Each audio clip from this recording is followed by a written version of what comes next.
Good morning, everyone. Hi, this is Ajay Kedia from Kedia Advisory. Let's start with today's morning podcast. तो सबसे पहले हम समझेंगे कल के सेशन में क्या हुआ, फिर हम समझेंगे ऐसी क्या सिनेरियो बनी है जिसकी वजह से प्राइजेस के अंदर मूवमेंट आ रही है। अ, तो स्टार्ट करते हैं। सबसे पहले ये प्रेजेंटेशन एजुकेशन पर्पस के लिए है। यहाँ पे मैं आपको डेटा दे रहा हूँ ताकि आप अपना डिसीजन अच्छे से ले पाए, स्कैम से बचते रहिए। तो कल के सेशन में हमने देखा विक्स थोड़े बहुत इंप्रूव हुए थे, क्रिप्टो टूटा हुआ था।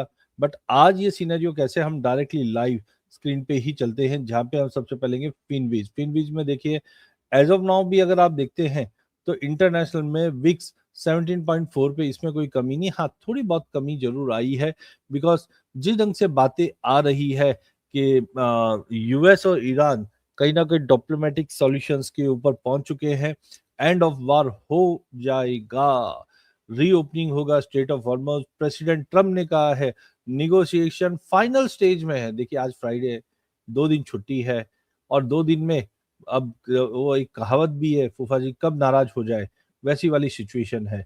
तो ईरान के जो फॉरेन मिनिस्टर ने सेड, उन्होंने भी कहा है there has been no meaningful progress in talk. देखिए, डोनाल्ड ट्रंप कह रहे हैं निगोशिएशन जारी है, फाइनल स्टेज पे है। ईरान के फॉरेन मिनिस्टर कहते हैं कि भाई हमारे तो कोई फॉरेन इसमें अपडेट्स नहीं जा रहे हैं। तो कहने का मतलब अनसर्टेनिटी कंटिन्यू बनी हुई है। ऐसे में गोल्ड आप देख सकते हैं कि $4500 के करीब ही ट्रेड करता हुआ दिखाई दे रहा है। तो प्लीज ट्राई टू अंडरस्टैंड कि एक तरफ अब सही क्या है, गलत क्या है, वो तो हम आगे बढ़ेंगे तो ही पता चलेगा। तो विक्स तो अभी भी बढ़ा हुआ है, और जब भी विक्स बढ़ा है इसका मतलब है कच्चे तेल में अनसर्टेनिटी है। उससे पहले हम बिटकॉइन पे आ जाते हैं। बिटकॉइन में हमने एक बड़े फॉल के बाद मार्केट रिकवर करने की कोशिश की, अभी भी 64,000 के करीब ट्रेड करता हुआ दिखाई दे रहा है। वहीं डॉलर इंडेक्स में हम देखते हैं तो 9940 के करीब ही एकदम एग्जैक्टली एक रेंज में ही ट्रेड कर रहा है, बट एक डबल बॉटम फॉर्मेशन बताया हुआ था, और वो दिखाता है कि 99 से 9750 का था। तो अगर 99 के ऊपर जाता है तो कहीं ना कहीं $2.5 की तेजी आती है। अगर इसको $2.5 की तेजी पकड़े तो 99 के ऊपर 101 का लेवल तो जरूर देखने मिलेगा। तो यूएस में भी अगर हम देखते हैं तो आज फ्राइडे है, यूएस स्टॉक अभी भी डाउन है। मई मंथ की जो एम्प्लॉयमेंट रिपोर्ट आनी है वो इंपॉर्टेंट है, साथ में देखेंगे लेबर मार्केट की कंडीशन क्या है, और वही सेट करेगा 17 जून की फेड पॉलिसी। कि अनसर्टेनिटी जो वॉल स्ट्रीट पे या ग्लोबल इकोनॉमी पे या यूएस इकोनॉमी पे है वो खत्म होगी या नहीं, क्योंकि एक fragile cease fire between US and Iran ये चल रहा है। क्योंकि एक तरफ यूएस बोलता है हाँ हाँ मैंने फाइनल स्टेज पे हूँ, वहीं ईरान बोलता है मैं तो बात ही नहीं कर रहा हूँ। तो ऐसे समय में आगे कैसे मूव करेगा, which is going to be most most most important in next 15-20 days, because what is happening right now कि जब तक ये अपडेट्स क्लियर नहीं होंगे तब तक अनसर्टेनिटी मार्केट में रहेगी। रिसेंटली हमने देखा जापान से भी जो फॉरेक्स रिजर्व थे वो 10 महीने के लो पे पहुंच चुके हैं। वहीं कोरिया के जो करंट अकाउंट सरप्लस है वो भी धीरे धीरे कम होते जा रहा है। पूरे ग्लोबल इकोनॉमी पे इसका इम्पैक्ट पड़ता हुआ दिखा है। ट्रेजरी यील्ड है वो भी ड्रॉप होने लगे। यूएस 10 ईयर्स की जो बॉन्ड यील्ड है, यहाँ पे हम देख रहे हैं 4 बेसिस पॉइंट की गिरावट आते हुए दिखाई दी। तो अनसर्टेनिटी तो देखो प्रिवेल मार्केट में कर ही रहा है। तो ऐसे समय में करना क्या है वो भी हम समझेंगे। इक्विटी मार्केट के अंदर हम एक गिरावट की तैयारी कर रहे हैं, हालांकि कल के सेशन में हमने एक बड़ी तेजी देखी। तो सबसे पहले कच्चे तेल की बात करें तो ब्रेंट 95 के करीब ट्रेड करता हुआ दिखाई दे रहा है, लगभग 3% की गिरावट आई है। और मुझे लग रहा है कि ये थोड़ी बहुत और गिरावट दिखा भी दे, लेकिन एज ऑफ नाउ अगर देखते हैं कि डिप्लोमेटिक सॉल्यूशंस आ रहा है कि नहीं आ रहा है स्टेट ऑफ हॉर्मुज से, वो काफी इंपॉर्टेंट होगा। प्रेसिडेंट बार बार में बोल तो रहे हम फुल स्केल वॉर में तो नहीं जाएंगे, लेकिन मुझे लगता है कि ये तैयारी कर रहे हैं। वहीं अगर इंटरनेशनल ऑयल बेंचमार्क की अगर बात करें, पिछले एक हफ्ते में 4% की गिरावट आई है, और डिमांड में ऐसा तो कोई मेजर चेंजेस लग नहीं रहा है। सिमिलरली अगर हम कच्चे तेल के साथ साथ सोने की अगर बात करें तो सोना इस वक्त 4500 के नीचे ट्रेड कर रहा है। कल हमने 4450 तक का भी लो देखा था, लेकिन अभी भी यूएस ईरान के चक्कर में ही ये घला हुआ है। तो एज ऑफ नाउ कोई ऐसा मेजर नहीं है। डिक्लाइन डिमांड में भी है, ईटीएफ्स में भी थोड़े थोड़े आउटफ्लो है। साथ में अगर कॉपर में बात करें तो यहाँ पे भी गिरावट आता हुआ दिखाई दे रहा है। तो कुल मिला के ग्लोबल मार्केट में अनसर्टनिटी बनी हुई है अभी भी, और शांति के साथ ही मार्केट मूव कर रहा है। डेटा सेट की अगर हम बात कर, ये देखिए डोनाल्ड ट्रंप का एक खुश मिजाज चेहरा आता हुआ दिखाई दिया है। President Trump makes announcement on beautiful clean coal. तो यहाँ पे अगर हम देखते हैं तो कहीं ना कहीं ये बताया जा रहा है कि डोनाल्ड ट्रंप अभी बात करने में लगे हुए हैं। वहीं अगर हम डेटा सेट की अगर बात करें तो डोनाल्ड ट्रंप की स्पीच रहनी है, वो तो रहनी है। यूएस के आज नॉन फार्म एम्प्लॉयमेंट चेंज का डेटा है जो खराब आता हुआ दिखाई दे रहा है। अनएम्प्लॉयमेंट रेट का डेटा स्टेगनेंट है। रिवाइज जीडीपी के नंबर यूरो जोन से आते हुए दिखाई देंगे। वेदर की अगर बात करें यहाँ पे कोई नहीं, बट हाँ यूएस के लिए एक समर सीजन ड्राइव स्टार्ट हो जाएगी जिसकी वजह से डिमांड कच्चे तेल की बढ़ेगी और वो भी एक इम्पोर्टेंटली मूव करता हुआ दिखाई देगा। तुरंत हम आगे बढ़ते हैं जहां पे हम समझते हैं ग्लोबल मार्केट में क्या सिनेरियो। ये तो हमने कल के सेशन में हमने देखा ही था कि था न्यूज हमने ऑलमोस्ट देख ही ली है। हार्मोनिक के अंदर अगर हम देखें तो एक थोड़ा सा कॉशियसनेस है जहां पे एल्यूमिनियम में हम देख पा रहे हैं कि एक हार्मोनिक पैटर्न बना हुआ है। इसका मतलब है मार्केट के अंदर कहीं ना कहीं एक गिरावट का रुख देखने मिल सकता है। निकल में भी जब से हमने हार्मोनिक बना है तब से हम देख रहे हैं कि निकल के अंदर भी मार्केट एक साइडवे ट्रेड करता हुआ दिखाई दे रहा है वीकनेस के साथ। टेक्निकल चार्ट्स पे आ जाते हैं जहां पे हम समझेंगे कि मार्केट का व्यू क्या है। तो सबसे पहले हम डॉलर इंडेक्स पे आ जाते हैं। डॉलर इंडेक्स की अगर बात करें 9940 के करीब ट्रेड कर रहा है, रीच बाउंड है, बट यहाँ पे मैकडी पॉजिटिव दिखा रहा है।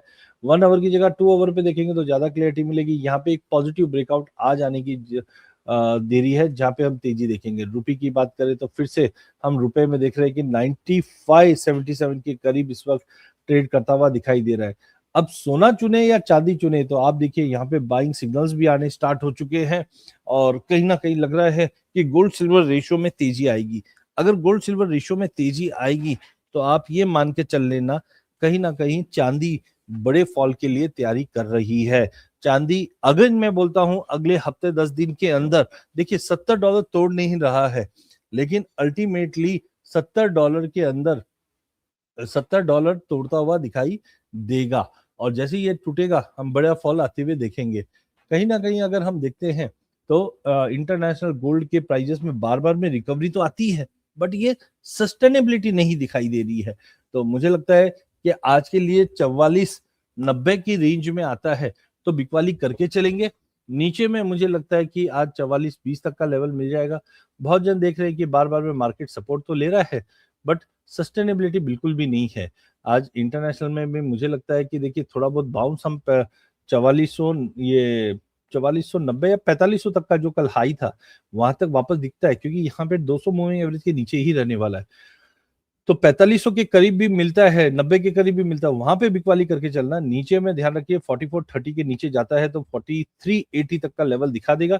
टाइमिंग सैलोन जम की रणनीति बना के ट्रेड कीजिए। चांदी का भी ऐसा ही कुछ हाल। अरे चांदी तो गिरना स्टार्ट हो चुकी है, 7340 है और यहाँ पे हम देखिए एक ट्रेंड लाइन बनी हुई है जो 7580 का लेवल है।